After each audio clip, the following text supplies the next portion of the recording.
सनम तू भुला गइलू अपना प्यार के दगा देके। क्या बात है, मजा आ गया।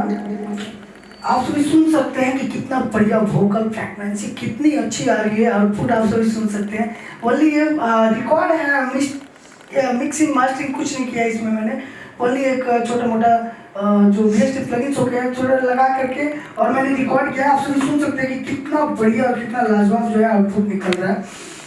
इनका मुखड़ा हम लोग सुनते हैं कि कैसा मुखड़ा है, मुखड़ा में कितना मजा आ रहा है, बस सुनते हैं।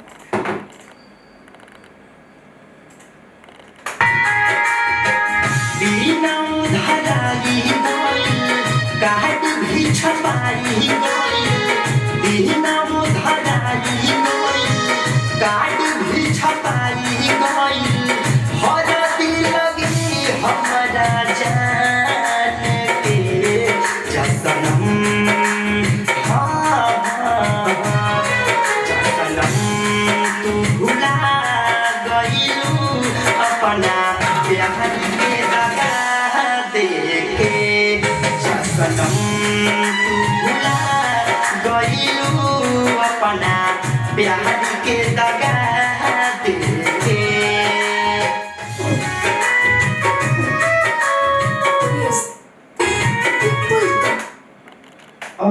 यही चीज़ मैं आप सभी को बताता रहता हूँ हमेशा कि जहाँ भी आप गाइए, किसी भी स्टूडियो में गाइए, किसी भी कोने में गाइए, किसी भी स्टेज पर गाइए, हमेशा अपने रिदम का ध्यान रखिए कि हमारा जो ढोलक बज रहा है, हमारा जो रिदम बज रहा है वो क्या बज रहा है। ये कहरवा ताल इसको बोलते हैं और ये कहरवा ताल में इनका म्यूजिक कंपोज हुआ है। अब देखिए कितना प्यारा ये म्यूजिक बज रहा है और इसके ऊपर ये कितना प्यारा गा रहे हैं। कहीं ना कहीं स्टार्टिंग पीरियड होने के कारण होला का कि भैया देखो, अब क्यों भी भोजपुरी नया सिंगर जो भी नया लड़का आवत तरह से मार्केट में नया गाना गावे खातिर वो लोग के का होला कि ढोलक रिदम स्केल उतना ज़्यादा समझ में ना आवेला। काहे कि अब पहले दूसरा बार केहू गाना गावत तो इतना ज़्यादा कैसे समझ में आई, सीखले से ओकर सीख मिलेला, धीरे धीरे सीखल जाए तबे ओके सीख पाओली। संगीत बहुत छोटा चीज़ नहीं है।